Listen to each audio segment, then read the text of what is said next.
Bonjour à tous. Bienvenue, bienvenue à la session du jour, à ce webinaire autour de la future loi européenne, la directive CSDD, donc Corporate Sustainability Due Diligence, et et de ses similitudes et différences avec le devoir de vigilance français. Aujourd'hui, pour cette session, je suis accompagné de François de Cambière, qui est avocat au barreau de Paris, associé au sein de Seattle Avocat et engagé sur certains des dossiers aujourd'hui en cours sur le devoir de vigilance. Bonjour François. Bonjour à toutes et à tous. Merci Vincent pour ton invitation. Voilà. Et moi-même, donc je suis le directeur commercial France de PreWave. Je reviendrai très brièvement sur l'introduction de qui est-ce que nous sommes et de ce que nous couvrons juste après. Alors, à l'agenda aujourd'hui, trois grandes parties, pardon, et une séance de questions-réponses. En première partie, on va revenir un peu avec toi, François, sur la genèse du devoir de vigilance, son état des lieux aujourd'hui, qu'est-ce qui marche bien, qu'est-ce qui marche un peu moins bien, un état des lieux des contentieux sur le territoire français également, et puis très vite un pont vers justement cette loi européenne, la CSDD, puisqu'on pourrait même quasiment dire qu'à l'origine de cette loi européenne, on a notre loi française à nous, puisqu'on a été le premier pays européen, peut-être même mondial, à se doter d'une loi sur ces sujets-là, qui a fait des petits ailleurs en Europe. Donc on verra ça dans la première partie. Donc similitudes et différences entre devoir de vigilance et directive européenne. Et puis derrière, un point spécifique où là, je prendrai un peu plus la parole sur le champ d'application dans la chaîne de valeur. Ce qu'on entend par chaîne de valeur, c'est bien évidemment tout le périmètre en propre des usines, etc., les clients, mais également tout ce qui touche aux fournisseurs. Et on fera justement mention de tout ce qui se passe au niveau fournisseur, mais aussi sous-fournisseurs, sous-sous-fournisseurs, tout cet écosystème jusque pour certaines industries, jusqu'aux matières premières. Et puis après, si tout va bien, si on a encore le temps, on fera un parallèle très rapide entre justement cette future CSDD et ce qui doit entrer en application au 1er janvier de l'année prochaine sur la CSRD. Et donc ensuite, une séance de questions-réponses. Alors, je garde la main, François. Je vais présenter très brièvement PreWave. Donc, PreWave, nous sommes un éditeur de logiciels basé en Autriche, à Vienne, qui a été créé en 2017 suite à un projet de thèse de notre CEO, thèse qui constituait à travailler sur de l'analyse de risque chez des fournisseurs, détection de risque autour de gestion de commodités, gestion de chaînes de valeur autour de commodités, de matières premières, tout ce qui était transparence justement de l'écosystème de sous-fournisseurs, donc un mapping de supply chain jusqu'à la matière première. Et puis, c'est le sujet qui nous intéresse aujourd'hui, tout ce qui est compliance aux différentes lois qui vont être nationales et qui vont toucher le commerce international. Donc, on travaille aujourd'hui, on est très présent dans l'industrie sur différentes, voilà, on affiche à l'écran quelques logos. On a une base aujourd'hui de plus de 800 000 fournisseurs. Je reviendrai dans cette deuxième partie sur qu'est-ce que ça veut dire et quel est l'intérêt d'avoir ce nombre élevé de fournisseurs. Et globalement, on travaille avec plus de 130 clients aujourd'hui, principalement en Europe, mais on a également voilà, quelques sujets en dehors de l'Europe. François, je te passe la main si tu veux bien et je te laisse voilà, te présenter et présenter brièvement le cabinet. Je te remercie Vincent. Donc encore une fois, bonjour à toutes et à tous. Très rapidement sur notre cabinet, on existe depuis 2018, on est une vingtaine d'avocats. Et donc c'est un plaisir d'être aujourd'hui avec vous parce que c'est vrai que c'est des problématiques sur lesquelles on travaille au quotidien, donc avec des entreprises, avec des ONG. Tu as utilisé le terme d'engagement, d'avocat engagé. Je crois que c'est aujourd'hui ce qui nous définit, ce qui définit les entreprises qui veulent travailler avec nous et ce qui est à la base des réglementations européennes dont on va parler aujourd'hui. Ça demande un engagement extrêmement important des entreprises et des acteurs économiques puisque le défi est de taille. Il s'agit de préserver l'environnement, les droits humains, les droits sociaux partout sur la planète pour toutes les entreprises européennes. Donc, c'est un défi qui nécessite d'être accompagné. Ce qu'on fait, nous, au quotidien, et que ce soit aussi bien en contentieux, parce que c'est une des caractéristiques de cette réglementation, elle pourrait entraîner des actions en responsabilité contre des entreprises, mais aussi en conseil, parce qu'au quotidien, il faut savoir quand est-ce qu'on est dans les clous et comment est-ce qu'on peut utiliser des logiciels comme le logiciel Prewave pour appliquer au mieux cette réglementation. Cabinet Seattle, vraiment en un mot, on n'est pas américain, mais on a voulu rendre hommage, voilà, avec notre fondateur Sébastien Mabille, mes 5 associés, au chef Seattle, qui est donc un chef indien qui était extrêmement engagé pour la préservation des droits de son peuple, mais aussi de l'environnement, et qui, parmi les premiers, a attiré l'attention sur le fait que lorsque l'on cause des dommages à la Terre, et ben la Terre le rend au fils de l'homme, c'est-à-dire que c'est le précurseur du terme de biodiversité. Je crois qu'aujourd'hui, c'est bien l'objectif de cette réglementation. Alors justement, cette réglementation européenne, elle a son origine peut-être en France, hein, même, hein, c'est peut-être un parallèle qu'on peut faire. Et du coup, dans cette première partie, si tu veux bien, c'était revenir sur cette loi française et ce qui amène aujourd'hui l'Europe à mettre en œuvre cette directive.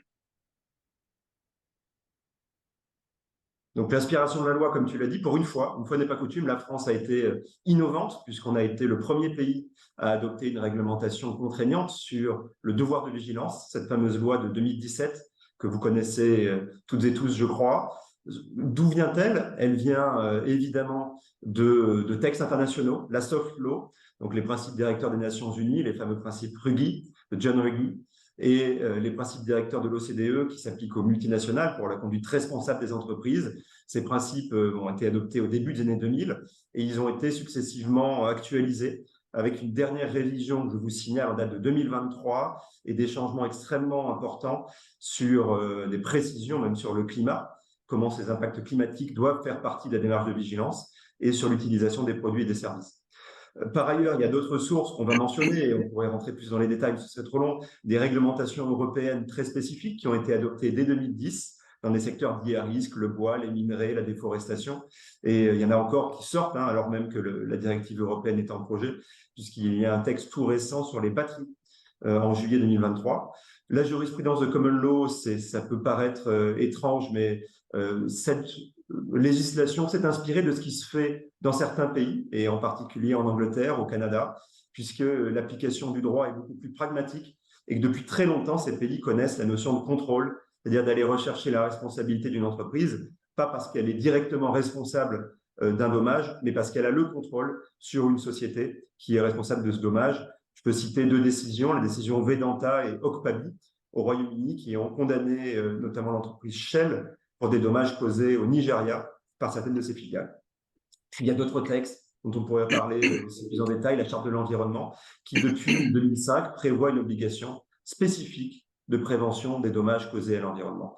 Et enfin, on connaît tous le Rana Plaza, ça veut dire que ça a été le déclencheur, que le Rana Plaza date de 2013, qui a poussé aux différentes initiatives, aux demandes de certaines ONG auprès du législateur français d'adopter cette loi. Et ça a été une gestation assez longue, puisqu'on voit de 2013 à 2017, qui a abouti sur donc l'adoption de cette loi avec des péripéties devant le Conseil constitutionnel qui ont conduit à limiter les aspects punitifs, hein, les sanctions qui étaient prévues initialement pour les entreprises, mais qui a validé, in fine, cette loi. Voilà.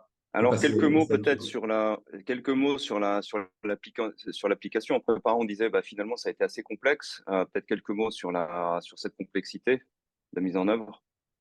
La mise en œuvre, elle est difficile parce qu'on demande beaucoup aux entreprises.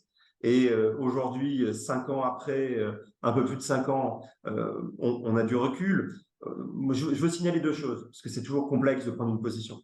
La première chose, c'est de vous inciter à aller voir les prix du meilleur plan de vigilance. C'est le 5e prix qui a été remis et c'est très intéressant puisque on voit bien dans cette analyse les manquements encore dans l'application, mais également ce qui se fait de mieux et ce qui implique l'ensemble des composantes de l'entreprise. Il y a un slide juste après. Tu veux juste revenir sur le slide suivant, pardon, Oui. Vincent. Le précédent, pardon. Voilà. En 2 mots après, j'attirerai votre attention sur les bonnes pratiques, les moins, et là où c'est moins bon. Mais voilà, vraiment aller voir, ça c'est très intéressant.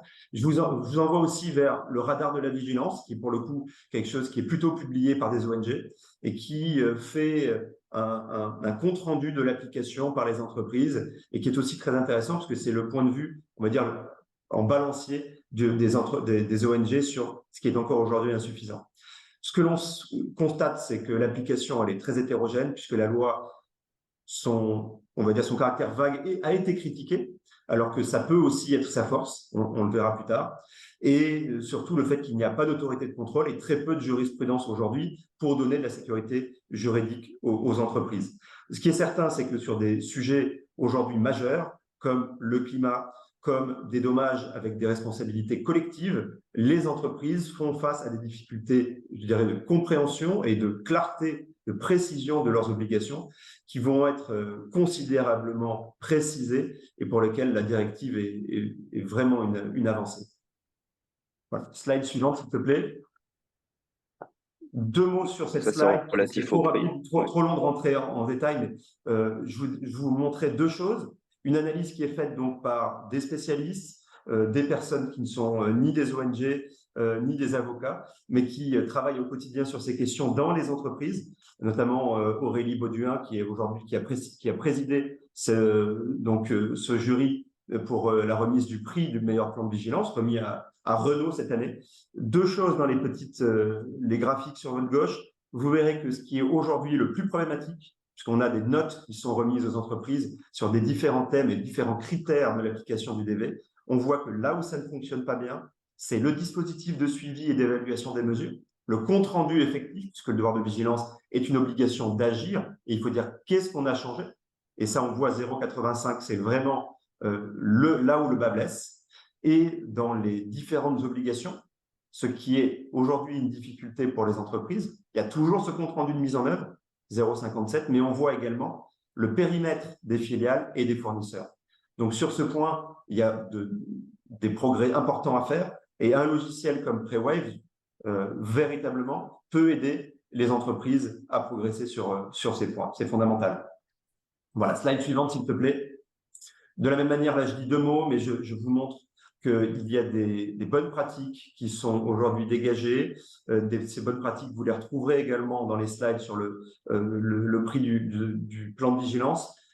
Des choses très, très importantes qui, aujourd'hui, ne sont pas suffisamment mises en œuvre et qui sont très complexes puisque ça implique une connaissance très large de l'ensemble de la chaîne de valeur. C'est des audits sur tous les fournisseurs et toutes les filiales. C'est le développement d'outils de performance, d'indicateurs de performance pour mesurer les progrès et mesurer les faiblesses.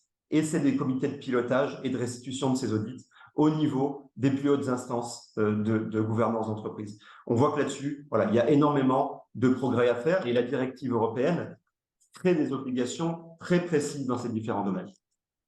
Slide suivante, s'il te plaît. Alors, quelques questions encore en suspens Je sur ce passe devoir de rapidement vigilance. là-dessus, puisque ça, c'est des questions très juridiques sur lesquelles vous aurez peut-être des réactions. Mais un mot, il y a des procédures qui doivent être mises en œuvre. Est-ce que ces procédures, elles peuvent entraîner la responsabilité de l'entreprise? Aujourd'hui, pas de réponse définitive, mais vraisemblablement. C'est-à-dire qu'adopter un plan de vigilance, ce n'est pas la garantie de ne pas avoir de risque juridique si on considère qu'il est insuffisant, premièrement. Deuxièmement, les entreprises prennent de plus en plus d'engagements volontaires sur des droits humains et sur l'environnement, en particulier le climat. Quid de ces engagements volontaires et d'une responsabilité potentielle? La question n'est pas tranchée. Et le dernier point juridique qui anime les directions d'entreprises comme d'ONG, comme les juges, qu'est-ce qu'on attend des entreprises? Obligation de moyens, obligation de résultats. Aujourd'hui, ça n'a pas été tranché, mais on peut se reporter à la décision Shell, qui est donc une décision rendue aux Pays-Bas, qui a condamné l'entreprise Shell pour son inaction climatique, puisqu'elle n'est pas alignée avec l'accord de Paris, comme l'ensemble des majors pétrolières aujourd'hui. Et le juge néerlandais a retenu une obligation de résultat concernant Shell pour la réduction de ses émissions directes et ses émissions propres. On voit donc que ce sont des obligations, non seulement, il ne s'agit pas simplement de dire « j'ai mis en place un système robuste de devoir de vigilance », il s'agit de limiter définitivement les atteintes. Sinon, il y a ce risque de condamnation. Alors justement, pour faire le parallèle, voilà, c'était J'ai beaucoup parlé un du partage climat ici. Ah oui, oui. et on peut se dire qu'il y a certains secteurs qui seraient immunisés ou préservés. On voit que, loin de là, l'expérience française, il y a aujourd'hui 23 mises en demeure et ou contentieux qui ont été introduits. Parce qu'on le verra, il y a un volet mise en demeure et un volet action en justice. Et tous les secteurs de l'industrie sont couverts, avec des risques réputationnels qui sont très importants, une forte médiatisation de ces contentieux. C'est une démarche qui est aussi mondiale, puisqu'on vous l'a dit, il y a des contentieux qui sont introduits un peu partout dans le monde. Juste pour prendre le cas des litiges climatiques, des contentieux climatiques, il y en a aujourd'hui plus de 2000 dans le monde. Donc c'est une vraie tendance de fond, et notamment 1600 aux États-Unis. On peut penser parfois que les États-Unis sont en retard, notamment par rapport à l'application de l'accord de Paris. En matière juridique, ils sont en avance. Et j'ai déjà parlé des Pays-Bas. Donc aujourd'hui, c'est une contrainte qui n'est plus simplement une question de compliance, mais aussi une question de responsabilité devant les tribunaux judiciaires. Voilà, et Merci. avec Voilà, je ne rentre pas certains dans de les ces détails, sujets mais qui sont notre cabinet, traités, comme je vous voilà, l'ai dit, traités on est directement par vous. voilà, impliqué sur plusieurs dossiers. Juste pour vous montrer qu'aujourd'hui, ça couvre des problématiques de biodiversité, la déforestation, l'usage des plastiques, deux actions qui ont été introduites contre Casino et contre Danone, mais également les questions climatiques, une action contre Total et une action contre BNP, ses financements aux énergies fossiles. Merci Vincent. Alors maintenant, on va rentrer un peu plus dans l'Europe avec le chemin finalement depuis la France qui s'est étendu aux différents pays européens avec le dernier en date qui était en Allemagne, le devoir de vigilance allemand entré en application au 1er janvier de cette année, un Transparency Act en Norvège. Peut-être tu peux nous donner un mot sur ce sujet. Oui, je dis juste un mot sur cette slide, c'est que la France a été donc précurseur. On voit que ça fait tache d'huile au niveau de l'Union européenne, que les législations sont déjà entrées en vigueur avec certaines différences, mais une efficacité qui ne se questionne pas, je crois, aujourd'hui. Et puisque ça fait, on voit que d'autres pays sont en train d'adopter. La question qui sera la question de l'harmonisation est l'enjeu essentiel de l'adoption de la directive européenne en cours de finalisation. C'est la slide suivante, s'il te plaît, pour un point de calendrier. Voilà, un point de calendrier, puisque depuis 2022, la Commission européenne a publié son projet de directive. S'en est suivi donc un échange entre la Commission, le Conseil et le Parlement européen jusqu'à l'adoption du dernier projet du Parlement européen en juin 2023. On en parlera beaucoup puisque donc ces différents textes sont aujourd'hui dans le cadre d'une négociation institutionnelle entre ces trois institutions européennes. Les positions qui doivent être harmonisées pour une adoption à la fin de l'année 2023 ou en tout cas au plus tard début 2024, puisqu'ensuite, à partir du mois de mars, s'engagera le processus d'élection européenne. Il n'y aura plus de texte.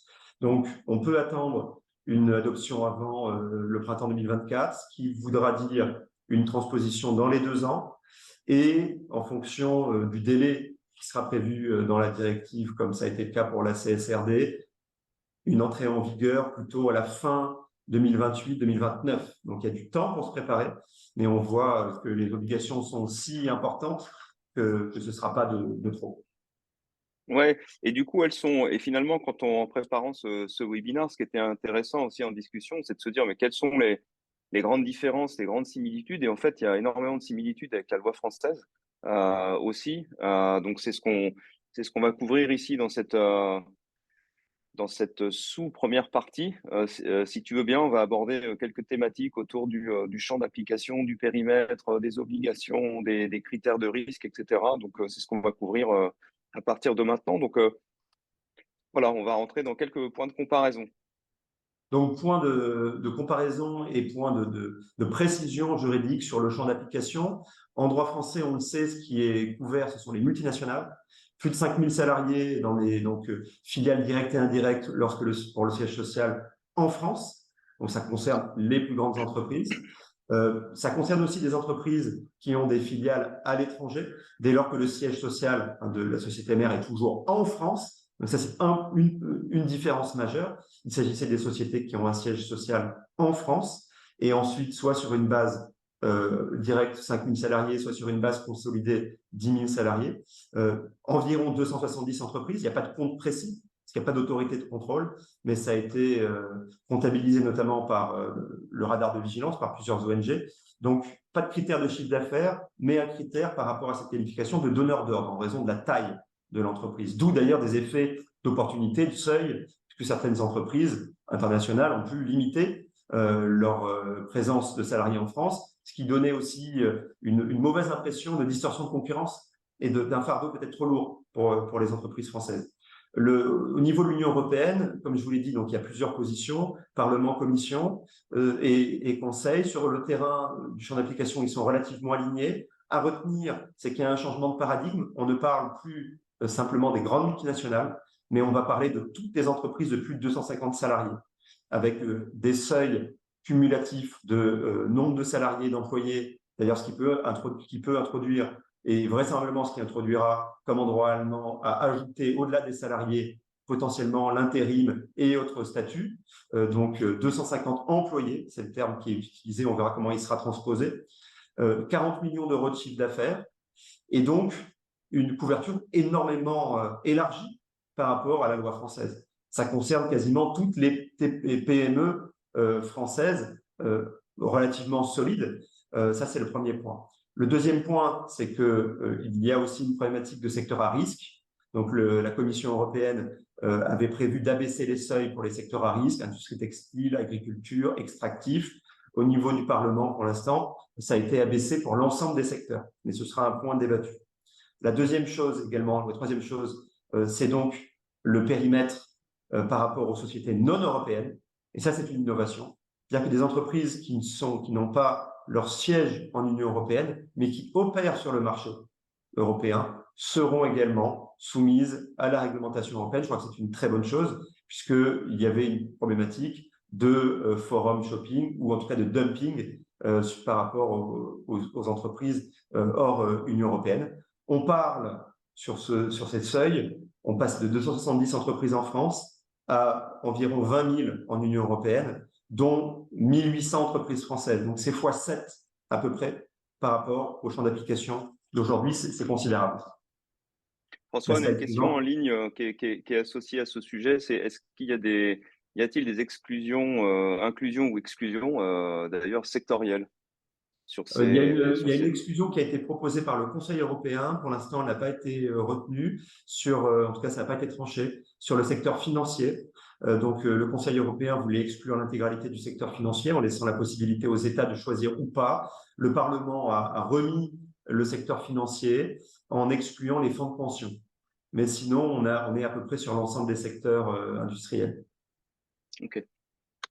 Maintenant, on va rentrer un peu dans les types de risques, Donc, les grandes la loi différences ou française, similitudes. voilà, la comparaison est intéressante puisque la loi française a été critiquée par certains pour son imprécision. Puisque la loi française donc fait une obligation de prévenir et de limiter les atteintes graves à différents secteurs, différents thèmes, les droits de l'homme, les libertés fondamentales, la santé, sécurité et l'environnement. C'est donc une définition qui n'est pas extrêmement précise, mais qui correspond plutôt à une approche, on dira, de responsabilité civile, dès lors que vous posez une atteinte significative, une atteinte grave, avec des déclinaisons au niveau des principes directeurs de l'OCDE et de l'ONU, qui sont aussi ce qu'on peut utiliser aujourd'hui pour essayer d'apporter un peu de précision à ces obligations. Ce qui est certain, c'est que ce sont toutes les atteintes qui sont causées par les activités de l'entreprise, par celles de ses filiales et de ses fournisseurs, avec la question qu'on évoquera tout à l'heure des fournisseurs indirects pour la loi française. Au niveau européen, on est, je dirais, dans quelque chose qui se rapproche beaucoup plus du texte allemand, puisque a été et est introduit la question de la violation d'une convention internationale. Le Parlement européen parle toujours d'impact significatif négatif, d'adverse material impact. On verra si ça reste ou pas à la fin. En tout cas, ce qui est certain, c'est que ces impacts, ce ne sont plus des atteintes graves indéfinies, ce sont des manquements à un texte international. Il y a toute une liste de conventions qui sont extrêmement larges.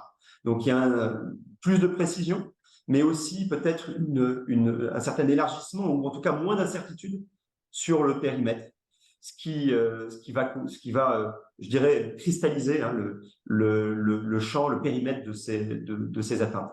Et de la même manière que la loi française l'avait créé, l'application extraterritoriale ne fait pas de doute, puisque ces impacts et ces violations de textes internationaux pourront survenir même, donc, imaginons une entreprise qui a son siège en France ou dans l'Europe, qui est soumise à la directive. Elle a une filiale au Bangladesh ou dans un pays qui n'a pas signé une convention internationale. Le Bangladesh n'est pas forcément un bon exemple. Même si la convention internationale n'a pas été ratifiée par l'État où survient le dommage, il y aura une application extraterritoriale dès lors que cette convention est visée par la réglementation européenne. Slide suivant, s'il te plaît. Ouais, slide suivant sur les obligations en fait, hein, qu'on retrouve sur le devoir de vigilance et qui sont renforcées, étendues côté européen. On rentre véritablement dans la nature et l'intensité du devoir de vigilance. On ne va pas pouvoir être exhaustif parce que, comme vous le voyez, avec la série d'articles au niveau de la directive européenne, c'est une réglementation extrêmement touffue qui précise considérablement les obligations qui existaient au niveau de la loi française. Au niveau de la loi française, il y a 5 items qui sont aujourd'hui très connus des directions juridiques des entreprises et des entreprises au sens large. Donc, l'obligation est d'établir, de publier et de mettre en œuvre un plan de vigilance qui comprend 5 items. Première chose, c'est la cartographie des risques avec une identification et une hiérarchisation des risques résultant des activités de l'entreprise. La deuxième chose, c'était la grande innovation, c'est passer le voile social, c'est d'évaluer la situation des filiales, sous-traitants et fournisseurs avec lesquels existe une relation commerciale établie. C'est donc au-delà des risques qui résultent de l'entreprise elle-même, de ses activités propres, c'est sur sa chaîne d'approvisionnement. La troisième obligation, c'est donc d'adopter des actions appropriées et raisonnables de vigilance, des mesures de vigilance raisonnables pour atténuer et prévenir donc, les atteintes graves dont on a parlé auparavant. C'est le cœur du réacteur, si j'ose dire, c'est-à-dire comment l'entreprise agit pour gérer, prévenir et limiter et faire cesser ces risques. Et les deux derniers sont plus un suivi et une alerte. Le mécanisme d'alerte externe et interne, évidemment, qui a été mis en œuvre et qu'on connaissait déjà dans le cadre de la loi Sapin 2 sur les atteintes en matière de corruption. Et enfin, et c'est là qu'on a une vraie insuffisance dans la mise en œuvre actuelle en France, c'est le suivi et le compte-rendu de la mise en œuvre, avec la publication d'un compte-rendu de mise en œuvre du plan de vigilance et des mesures. Et aujourd'hui, c'est là où il y a des progrès significatifs à faire, puisque, par exemple, sur le climat, on voit très bien que la question climatique est loin d'être réglée, et donc le compte-rendu, la mise en œuvre des actions restantes à mettre en place par les entreprises est fondamentale. Je ne précise pas ce qui est dans le petit encadré, vous pourrez revenir dessus si vous le souhaitez. Il y a des questions juridiques qui se posent, en particulier sur comment on définit le standard, quel est le niveau de risque qui est significatif, qu'est-ce que ça veut dire que l'adéquation, voilà, quelle est mon obligation exacte. Tout ça fait l'objet aujourd'hui de beaucoup de jurisprudence, pas de jurisprudence, mais beaucoup de développements doctrinaux et d'analyses comparatives, en particulier avec ce qui est prévu dans les principes directeurs.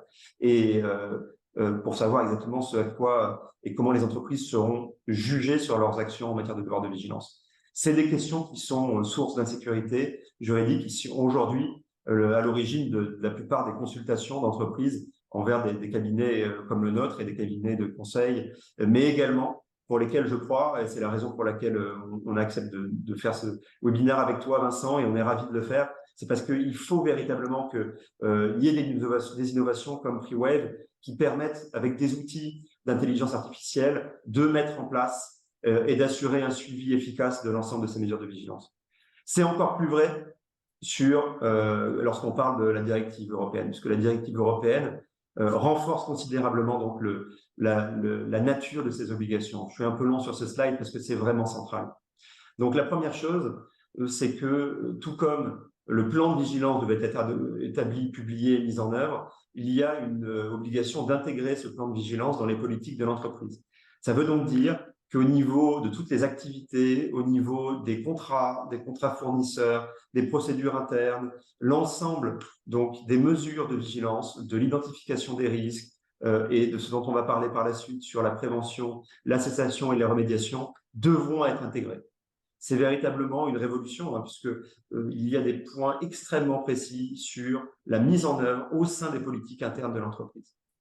La deuxième chose, ça ressemble à l'identification des risques, c'est l'article 6 sur en fait une cartographie, recensement et évaluation des incidences potentielles. C'est-à-dire que ce ne sont pas des atteintes survenues, ce sont des incidences potentielles. Donc, on parle bien de risque, avec une définition notamment par rapport à la sévérité du risque, donc la gravité, à la proportionnalité et au niveau de connaissance et de contrôle exercé par l'entreprise. On a une précision encore accrue sur cette action proactive, en réalité, pour anticiper les risques potentiels. Ensuite, il y a le triptyque prévention, cessation et enfin prévention, atténuation, c'est l'article 7, cessation, remédiation et responsabilité, c'est l'article suivant. Là, on est dans une transposition quasi identique de la loi française, avec des obligations qui sont, encore une fois, plus précises, et peut-être que vous avez des questions si vous avez lu ces projets, mais sinon, véritablement, allez les lire. C'est extrêmement précis, c'est extrêmement détaillé, notamment par rapport à l'approche donc de contrôle, de diligence envers les fournisseurs, mais pas seulement envers les impacts. C'est ça le vrai changement. On glisse d'une approche par les fournisseurs vers une approche par les impacts. Pour mieux connaître ces impacts, c'est l'article 9. C'est donc le mécanisme d'alerte de la même manière, il est renforcé. Et deux autres obligations qui sont nouvelles. C'est une obligation donc de vérification et de contrôle de la politique, mais avant tout aussi de priorisation et de proportionnalité. Et véritablement, les entreprises seront jugées sur comment et sur la base de quels critères, non seulement elles ont vérifié qu'il y a des impacts potentiels, qu'il y a des impacts réels, mais aussi comment vous les avez priorisés. Et c'est vraiment beaucoup plus clair dans la loi européenne, dans la directive, puisque c'est sur cette base-là, par exemple sur une mauvaise priorisation, sur une non prise en compte de certains fournisseurs dont vous aviez connaissance, où vous auriez dû avoir connaissance en raison de la gravité et de la proportionnalité donc du niveau y compris indirect, hein, je dirais de matérialité des risques, l'entreprise pourra être sanctionnée sur ce terrain-là. Donc ça, c'est quelque chose qui est considérablement plus précis et plus pesant, je dirais, pour l'entreprise. Et puis ensuite, ce sont donc les obligations de l'article 15. Elles sont multiples. D'abord, c'est le plan de transition climatique qui met, je dirais, un terme au débat de savoir si le climat était ou pas intégré dans le dispositif de vigilance. Aujourd'hui, c'est très clair. Ensuite, c'est la responsabilité potentielle des administrateurs dans la supervision du plan. Aujourd'hui, ça a été uniquement retenu sur le terrain du plan sur certaines obligations, mais ça peut encore être élargi. Il y a une véritable révolution si ça entre en vigueur, et notamment en droit français, puisqu'aujourd'hui, les administrateurs ne peuvent être leurs responsabilités ne peuvent être recherchées que pour des fautes détachables. Ce serait une véritable révolution. Et on sait que ce sont des choses qui sont recherchées par certaines ONG, notamment en Angleterre. L'ONG Milieu Defensive et Client Earth ont agi contre le board et les dirigeants de Shell sur la condamnation qui avait été prononcée aux Pays-Bas. Et enfin, ce sont des objectifs en matière de rémunération. Et ça, on pourrait en discuter plus longuement. Voilà. Si je crois avoir été assez long, pardon, mais c'est vraiment le cœur des obligations. Peut-être la slide suivante sur la… Alors peut-être, oui, Quelques mots de ta part, pardon. non, non, enfin non, c'était pas un mot, c'était une question. On a pas mal de questions justement qu'on abordera dans la deuxième partie là qui va arriver d'ici quelques minutes. Des questions autour de bah oui, mais quand on parle de fournisseurs, de sous-fournisseurs, est-ce que c'est des sous-fournisseurs de rang 1, de rang 2, de rang 3, de rang 4, quel est le rang? Ce sujet-là, voilà, c'était juste pour indiquer à toutes les personnes qui posaient des questions sur ce sujet-là qu'on allait l'aborder dans quelques minutes. Voilà. Juste avant ça, on était, bah, qu'est-ce qui se passe en fait qu'est-ce qui peut se passer d'un point de vue responsabilité civile, accès à la justice, et puis cette sanction à l'image de ce qui a été fait côté Allemagne, hein, avec cette amende de 2% du chiffre d'affaires. On a 5% du chiffre d'affaires, qui est un montant significatif, qui est même au-dessus au-dessus du respect de la donnée personnelle du reste. Donc l'Europe qui positionne le respect de la planète au sens large au même niveau que le respect de la donnée personnelle historiquement. Mais voilà, peut-être un mot sur ces sujets-là et comparaison également entre les deux. Oui, puisque en droit français, il y a deux types d'actions qui peuvent survenir à l'issue d'un manquement de vigilance, une mauvaise application, en tout cas, des critiques par le texte est très large, il parle de toute personne intéressée qui peut agir en droit français pour saisir le juge judiciaire. Donc ça, c'est la première chose. Deux possibilités, une action en cessation pour obtenir une injonction judiciaire, donc de publier et de mettre en œuvre un plan conforme et de faire cesser les atteintes. C'est le premier point. Et le deuxième point, c'est le risque d'action en responsabilité. Et il y a déjà certaines actions qui ont été introduites. Parler par exemple de l'action contre le casino. Il y a Total Uganda, vous connaissez la décision qui a déclaré irrecevables les associations. On n'est pas dans ce dossier, mais tout récemment, les Amis de la Terre ont annoncé on n'a pas pu obtenir d'injonction, mais on va agir en responsabilité contre Total pour obtenir leur condamnation à des dommages-intérêts sur le terrain de la responsabilité civile, à l'application classique de l'article 240 du Code civil. Ça, c'est ce qui existait en droit français. Pas de sanction pénale, pas d'amende civile, ça avait été censuré par le Conseil constitutionnel. Il y avait au départ une volonté de rendre ça très dissuasif avec des amendes à hauteur de 10 millions d'euros. Ça avait été écarté puisqu'en droit français, seule une condamnation pénale peut appliquer des amendes. En droit européen, comme tu l'as dit, Vincent, il y a un renforcement des sanctions contre les entreprises, d'où l'importance d'avoir une application parfaite et une connaissance de ces obligations. Le mécanisme de responsabilité civile, il est maintenu. Il sera possible devant deux types d'autorités. Devant, et c'est la nouveauté, une autorité nationale de contrôle administrative, la création de cette obligation, de cette autorité, mais également, il est prévu de maintenir, et la France demande d'ailleurs à ce que ce soit maintenu, notamment Dominique Potier, qui était le rapporteur de la loi, de maintenir un mécanisme de sanction judiciaire en matière de responsabilité devant les juridictions civiles. Donc ça ne devrait pas être modifié. Il y a une chose intéressante à signaler, c'est que donc aujourd'hui l'action par la Commission, dans le projet de la Commission et du Parlement et du Conseil sont essentiellement conçues comme des actions en responsabilité.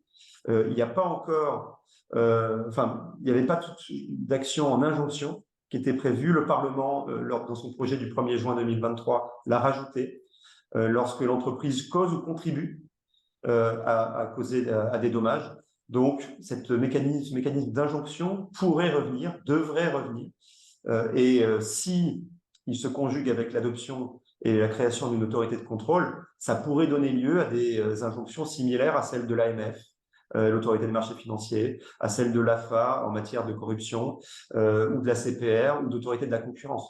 Donc, avec une réaction beaucoup plus rapide et effective dans le suivi, le contrôle et la réalisation d'enquêtes administratives.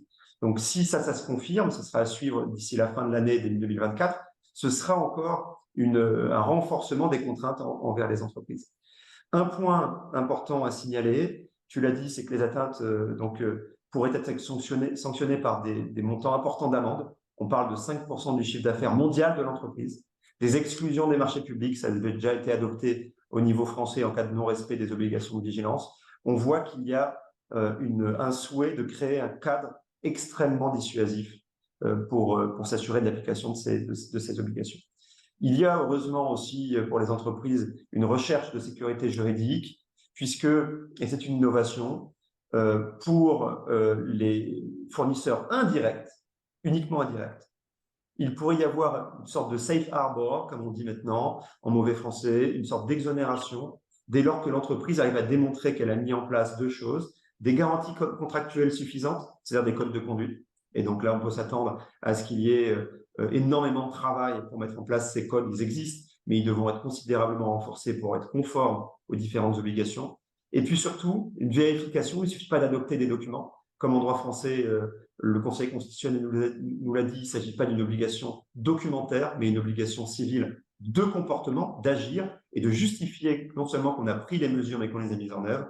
Et bien, en matière européenne, ce sera la même chose, puisque l'autorité de contrôle pourra vérifier que ces garanties contractuelles, elles ont non seulement été respectées par les fournisseurs, mais surtout, elles sont raisonnables, telles qu'elles ont été conçues par l'entreprise, et l'entreprise est allée vérifier qu'elles sont adéquates et appliquées.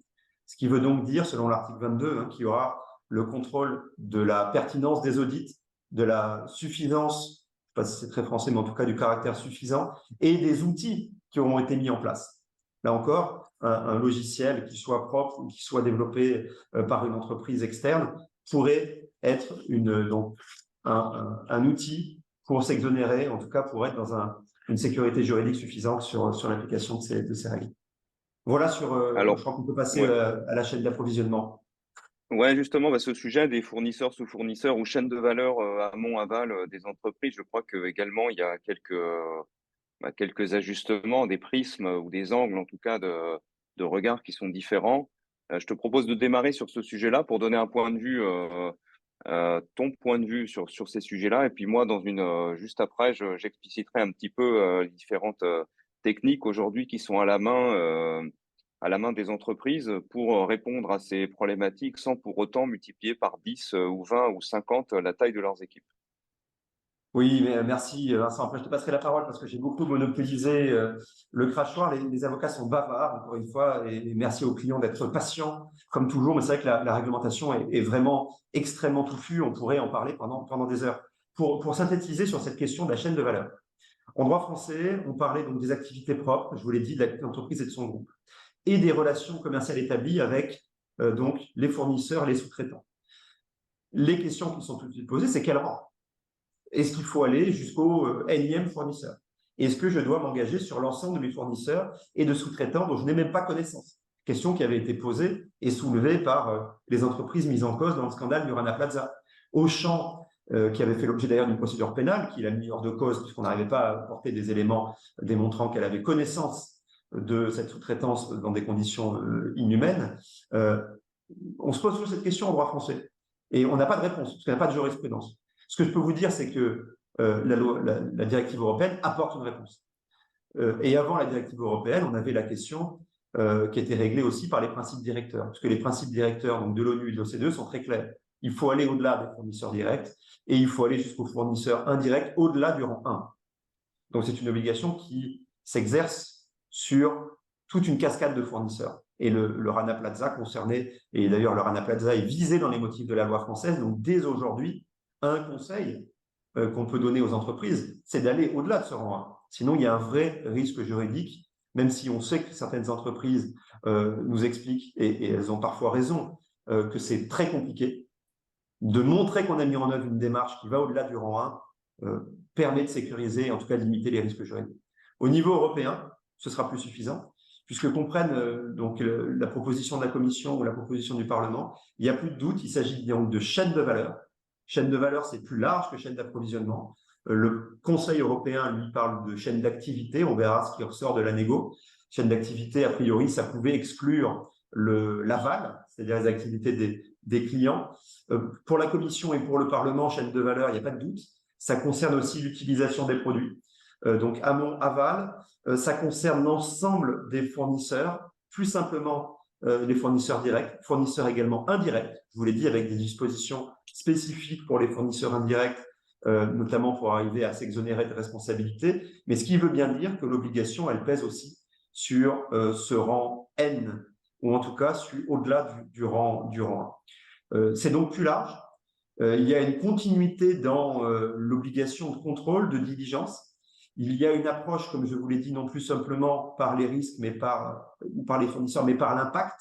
C'est-à-dire que si vous avez connaissance d'impact négatif, de violation d'une convention qui survient chez un de vos fournisseurs ou sous-traitants de rang 8 ou 10, il faudra agir. Et il faudra mettre en place cette fameuse démarche avec, heureusement, un filtre qui sera le filtre de la proportionnalité, de la gravité et de la connaissance que vous pouvez en avoir, ou que vous auriez dû en avoir, notamment en raison de la proportionnalité par rapport à vos activités, fréquences par exemple. Il n'y a plus, dans la proposition du Parlement, il n'y a plus le terme relation commerciale établie.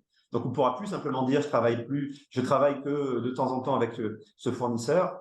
On aura véritablement une approche, imaginons le climat, imaginons l'esclavage moderne. C'est tellement grave qu'il faut agir, même si vous n'intervenez que très peu fréquemment avec un fournisseur, et même si c'est le rang Ypsilon. Voilà. Voilà ce qu'on pouvait dire, je crois, d'un point de vue juridique, et je te passe la parole, Vincent, sur Ouais, comment alors l'appliquer de manière opérationnelle. ouais, exactement. De façon très très pratique, ce que font aujourd'hui nos clients sur les périmètres des lois existantes et qui se préparent également à cette entrée en vigueur d'ici quelques années de la loi européenne. C'est vraiment d'aller travailler. Alors là, on fait une comparaison. On revient un peu sur ce qu'on vient de dire, donc je vais aller extrêmement vite. Mais d'un côté, on a un devoir de vigilance qui parle de relations commerciales.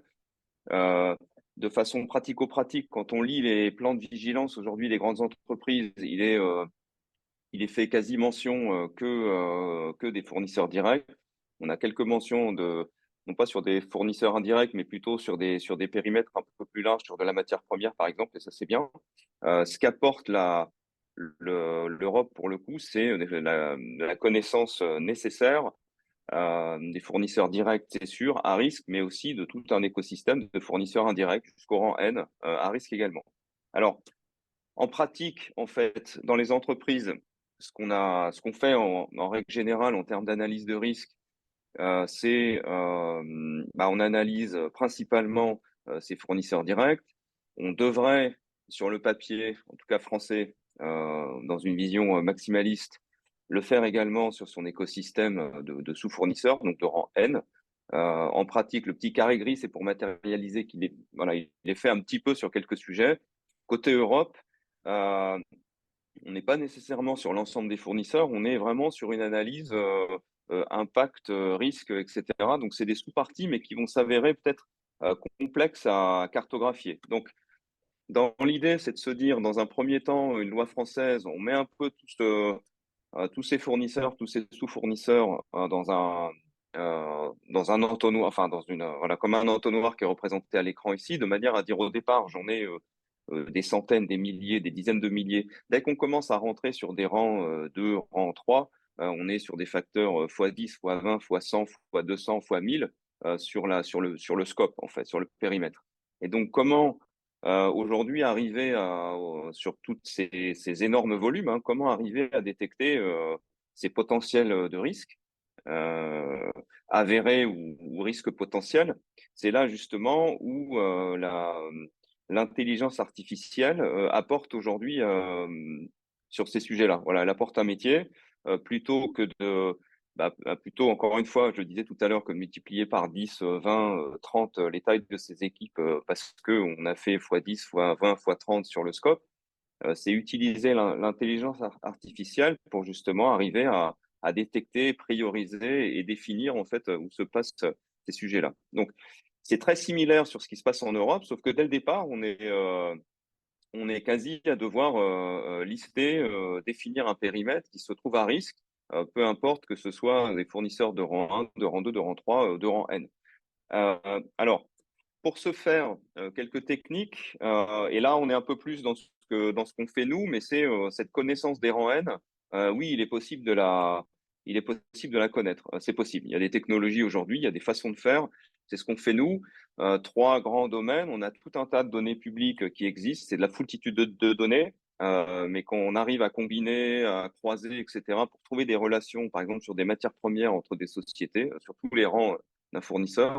Le petit schéma, c'est un fournisseur, le rond vert, c'est un fournisseur direct. En dessous, c'est son écosystème de sous-fournisseurs. Des médias aussi, on a beaucoup de choses dans les médias. On arrive par des techniques de modélisation statistique, d'intelligence artificielle à prédire également des relations. Et puis, il y a une partie qui est, je pense, importante, c'est tout ce qui est la partie partagée au sens communautaire. Et ça vaut d'ailleurs, je pense que c'est dans la philosophie de la loi européenne, qui est de dire on est tous quelque part unis sur ces sujets-là. Chacun ne doit pas travailler dans son coin. Donc, ça nécessite la mise en place quelque part d'une approche communautaire, à savoir si un risque est identifié quelque part, il faut que la communauté soit au courant. Il faut que quand il y a un travail spécifique qui est fait sur un fournisseur ou un sous-fournisseur, une partie puisse être partagée avec la communauté. Donc, cette approche-là, elle est nécessaire et quasi obligatoire justement sur ces sujets-là. Et après, on est vraiment sur des thématiques là d'identification des risques avant hiérarchisation. Donc là, on va rentrer dans des techniques de scoring sur vraiment les risques. On voit ici à gauche les droits humains, etc., la santé, l'environnement.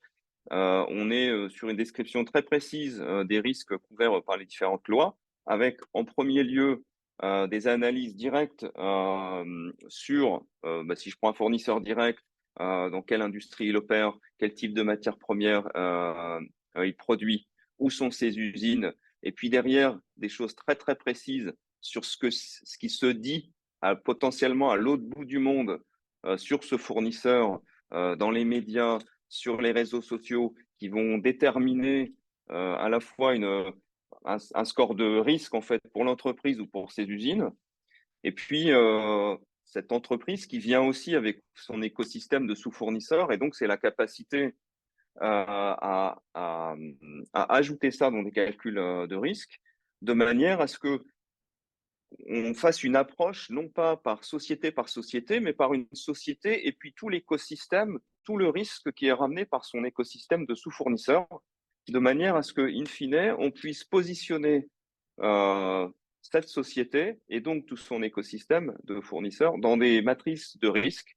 Et typiquement, c'est les techniques utilisées pour hiérarchiser avec en abscisse voilà, du risque, en ordonnée, un degré d'impact, un degré d'influence, des métriques qui permettent ici, via ces deux axes, simplement de se focaliser sur ce qui se passe en haut à droite, c'est aussi simple que ça, de manière à mettre en place derrière la bonne hiérarchisation et puis les mesures et actions adaptées. Donc, pour voilà, des réductions de spend ou des audits, etc. Donc, on va retrouver sur les fournisseurs avec un risque assez faible, tout ce qui est code de conduite, assessment, etc., des questionnaires, toutes ces techniques-là, mais aussi pourquoi pas des questionnaires envoyés aux employés des fournisseurs ou des sous-fournisseurs, des audits à distance, mais des audits physiques, etc. Donc tout un éventail d'actions qui va être drivé en fonction de cette hiérarchisation des risques qui elle-même prend en compte l'entreprise, ses filiales, ses points de production, les matériaux produits et puis tout son écosystème de fournisseurs sur des thématiques similaires. Et donc ça nous crée un système très, très, très automatisé qui permet, in fine, de ne se focaliser que sur allez, ici, 25 ou 5 à risque et déclencher un plan d'action et de manière à ce que derrière, au travers aussi de tout ce qui est mis en place, on puisse également faire du reporting sur les niveaux de risque, les volumes, les plans d'action mis en place, etc., qui sont déjà aujourd'hui, qui font partie du plan de vigilance. Voilà en quelques mots. Simplement, je vois que le temps file.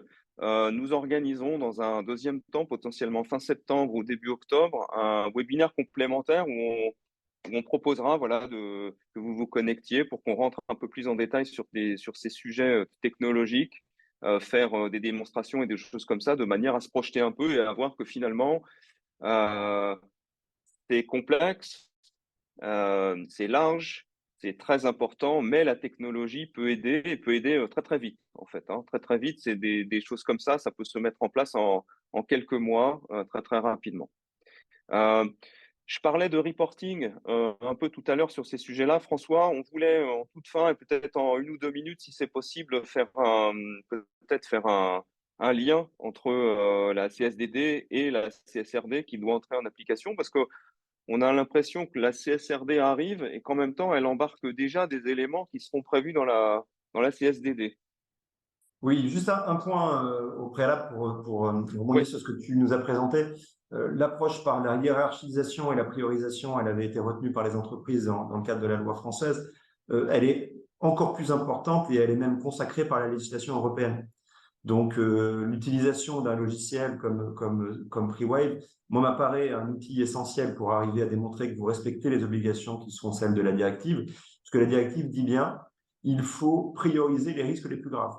Et vous devez donc les identifier, les prévenir, les faire cesser et y remédier. Et dans cet ordre-là, enfin, du plus grave au moins grave.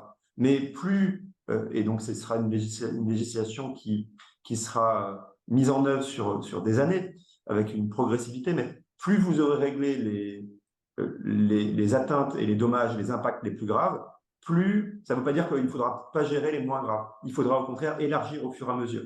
Et donc la directive prévoit une sorte de tolérance au départ, ou en tout cas d'application progressive, avec une montée en puissance des contrôles qui pourraient, in fine, d'ici 10, 15 ans, porter sur une quasi-exhaustivité des risques, puisque c'est aussi un des objectifs. C'est prioriser dans la mise en œuvre, mais c'est viser l'exhaustivité dans l'approche. Je vois, il y avait une question qui soulevait à juste titre, vous parlez beaucoup des fournisseurs et des tiers, oui, parce que c'est une nouvelle obligation qui va au-delà du groupe, de l'entreprise, mais évidemment dans les filiales qui sont concernées.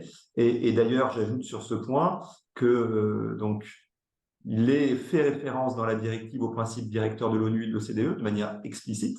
Et donc, ce sera, et la doctrine qui écrit sur aujourd'hui le projet, considère que ce sera un véritable point d'appui. Et c'est pas pour rien que le Parlement a fait référence à toutes ces notions qui sont dans les principes directeurs. Et les principes directeurs, ils parlent, s'agissant dans leur dernière révision de 2023, des filiales, y compris des positions minoritaires. Donc là aussi, sur le terrain des groupes internationaux, comme vous le soulevez, il y aura une obligation extrêmement large. Pardon, mais je crois que c'était un point de précision Ouais, important. ouais. Alors peut-être avant de passer très rapidement, je regarde la liste des questions. On avait une question autour de l'approche justement sur ce type de risque. Est-ce qu'elle est liée au fournisseur ou est-ce qu'elle est liée à la catégorie d'achat ou la catégorie dans laquelle il est présent? En fait, c'est un peu les deux parce que chaque catégorie, évidemment, acheter de la matière première, acheter du cobalt, est un peu plus de risque que d'acheter de la prestation informatique, clairement. Donc, en fait, dans ces modélisations, à la fois, il y a du risque fournisseur, oui, mais le fournisseur lui-même, étant dans une certaine industrie, dans une certaine catégorie, à produire lui-même des choses et à se sourcer lui-même à des endroits sur des choses, fait que tout ça combiné crée un niveau de risque justement pour permettre le plus simplement possible de hiérarchiser un peu tout ça. Voilà. J'espère que ça répond à la question. Et du coup, peut-être un mot, François, CSRD, CSDD, Oui, un puisque là, parallèle. nous, on se projette, on a une approche prospective, mais la CSRD qui a été adoptée fin 2022, son entrée en vigueur, c'est demain, hein, c'est le 1er janvier 2024. Donc, le premier reporting, il sera publié en 2025.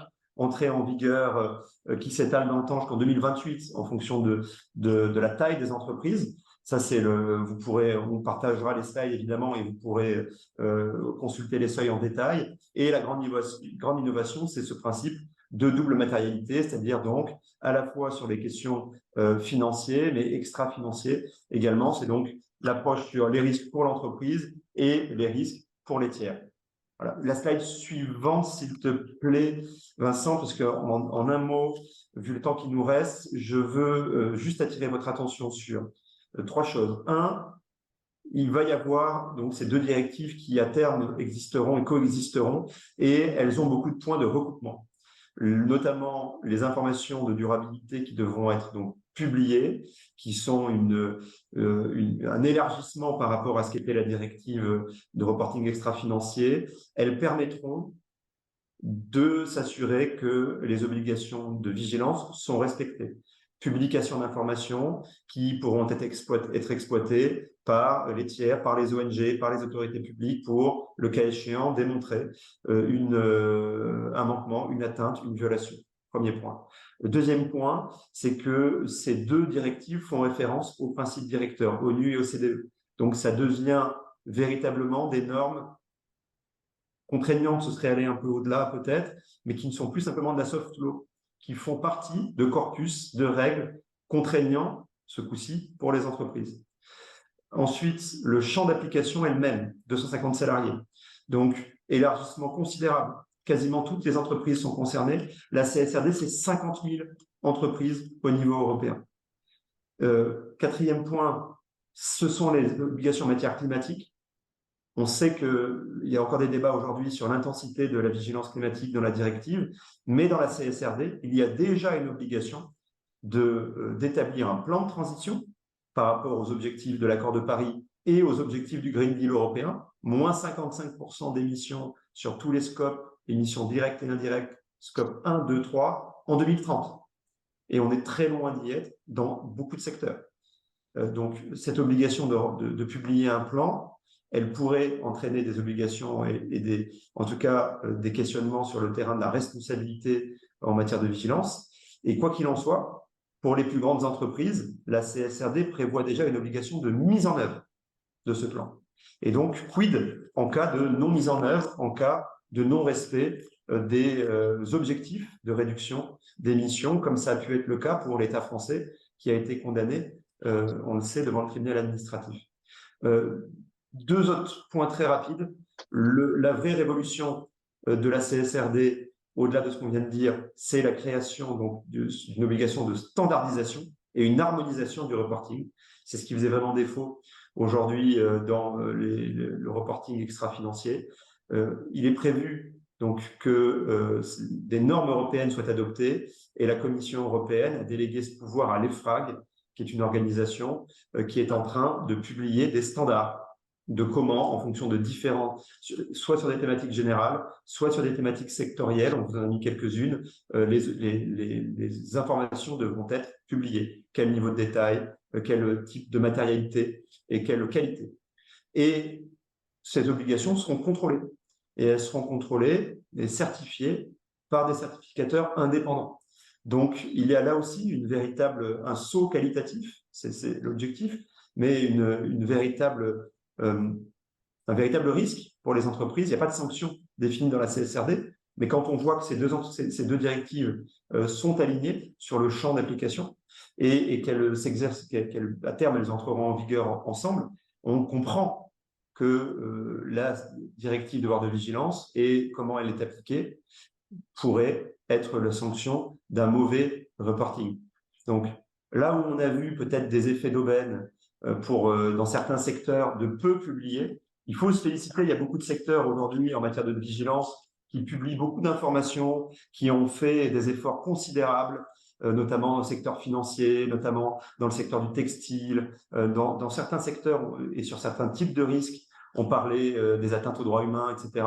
L'accord international sur la sous-traitance est une véritable avancée, mais on sait qu'il y a encore trop d'entreprises et trop de secteurs, et souvent les plus gros, qui communiquent peu, qui communiquent pas. On parle de greenwashing, mais aujourd'hui, vous avez aussi sans doute entendu parler du greenwashing, qui consiste à ne pas parler d'un sujet et à ne pas publier d'informations. Et souvent, et peut-être que, et pour travailler fréquemment avec des ONG, on évoque ces sujets en disant mais on n'embête que ceux qui publient, ou parfois on embête ceux qui publient le plus d'informations. Ça a été quelque chose qui était vu dans les entreprises comme peut-être une pénalisation de ceux qui voulaient faire plus. L'objectif de cette directive européenne, de ces deux directives, et je crois que c'est un objectif louable, c'est qu'on harmonise, on crée un level playing field, comme ils disent, c'est-à-dire un terrain de concurrence équitable, et il n'y aura plus de primes à ceux qui ne publient pas. Bah, j'allais dire, c'est presque une belle conclusion. François, on a dépassé de quelques minutes le temps imparti. Quelques éléments à retenir, sans re-rentrer dans ces différents détails-là, mais une directive européenne finalement, une philosophie qui est générale, qui est très similaire, mais qui s'adresse à un périmètre plus large, avec des risques plus détaillés, nécessité d'aller au-delà. On l'a vu tout à l'heure, au-delà des fournisseurs directs. Donc là, vraiment, il faut rentrer dans du tyrène, et c'est vraiment là où de la technologie peut aider aussi, et des perspectives de sanctions lourdes. Donc, on a quelques questions en ligne. Je propose de garder encore une minute, peut-être en traiter une ou deux, et de clôturer juste après. On avait une question sur l'analyse de risque autour du devoir de vigilance. Est-ce que l'analyse de risque est déjà couverte par la double matérialité, ou faut-il avoir les deux au niveau du risque de vigilance? Est-ce que la question fait sens, François? Oui, puisque en fait, Toi, oui, ça fait sens évidemment. oui. Dans l'analyse de vigilance, en France, on a de l'avance, puisque la vigilance, c'est aller au-delà de la notion de risque interne pour l'entreprise, ce qu'on connaissait bien dans les documents de référence, documents universels d'enregistrement, notamment en matière boursière, quels sont les risques auxquels l'entreprise est exposée pour elle-même, et c'est ce qui était important pour les investisseurs. Mais la vigilance a transformé ça, et puis avant des procédures de contrôle interne et des procédures de reporting extra-financier sur les risques envers les tiers. C'est ça la double matérialité. Et donc, je dirais qu'on a un peu d'avance, que c'est déjà dans la démarche de vigilance, mais que c'est considérablement renforcé par rapport, donc, on l'a dit, en termes de précision, en termes de type d'impact, et notamment, et c'est ça qui va donner le plus d'efforts aux entreprises, comment on le fait? Puisque la CSRD, elle prévoit des normalisations, et si vous commencez à regarder ce qui fait en matière climatique, ce qui s'est fait là, il y a un règlement délégué qui vient d'être adopté le 31 juillet 2023, ça devient très, très, très précis. Et donc, dire, oui, j'ai une double matérialité, c'était bien, j'ai prévu mes risques pour les tiers, l'environnement, les droits humains, mais aujourd'hui, il faudra savoir si, par rapport aux normes européennes, la façon dont l'entreprise rapporte, en tout cas publie des informations, et ensuite prévient, fait cesser les atteintes et y remédie, ben, il faudra s'assurer que c'est conforme à ces normes. Et c'est là où il y a un vrai saut qualitatif. Il Ok, faudra aussi très attendre, clair. il faudra aussi attendre, comme on l'a vu avec l'AMF et les autorités indépendantes, les autorités administratives indépendantes, des lignes directrices de précision, la Mhm. jurisprudence, ou en tout cas les recommandations que publieront ces autorités. Le choix n'est pas encore fait d'une autorité autonome, de confier ça à l'AMF. C'est en discussion par rapport au projet qui sera définitivement adopté, mais c'est déjà en discussion aussi au niveau du Trésor et des différentes autorités françaises qui seront impliquées dans la transposition. C'est parfait. Je propose qu'on s'arrête là. Il est 11h, 11h07. On a dépassé de 7 minutes.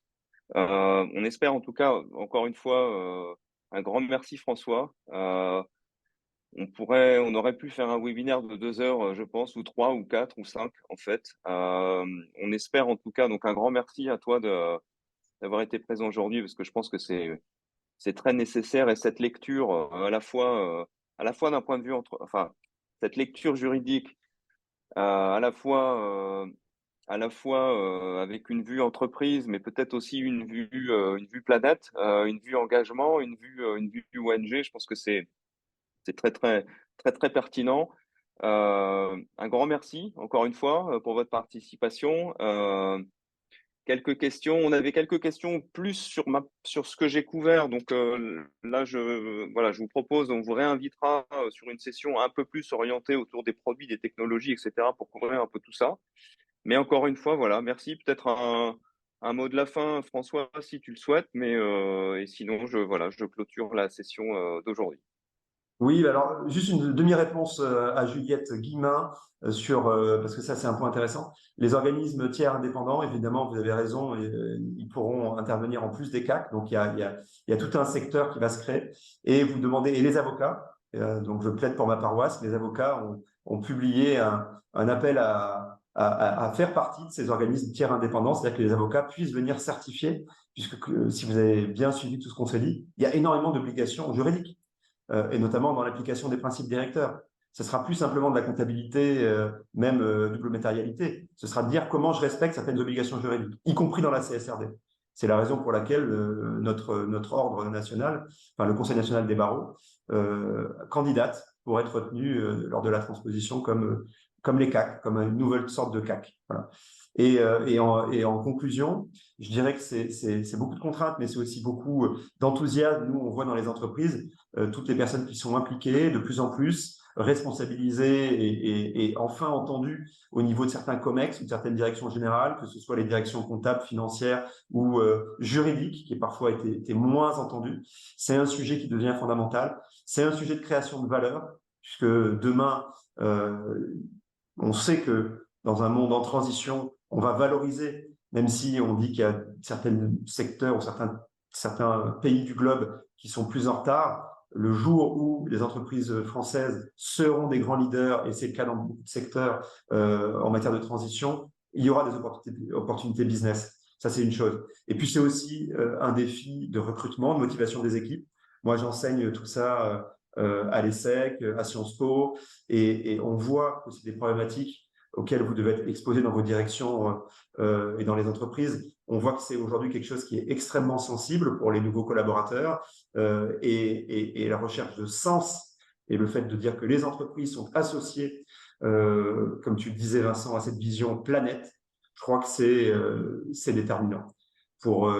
c'est déterminant pour motiver, pour continuer à trouver du sens au travail. Et en tant qu'avocat, j'espère vous avoir partagé un peu de ce sens que nous, on trouve au quotidien à intervenir sur ces dossiers et accompagner nos clients. Voilà, merci beaucoup et On à très espère, bientôt, on a j'espère. des très bons, on a des merci voilà, sur le chat et un grand merci à toi et puis à très bientôt. Je propose de À clôturer ce bientôt. Au webinaire. Merci, au revoir. revoir.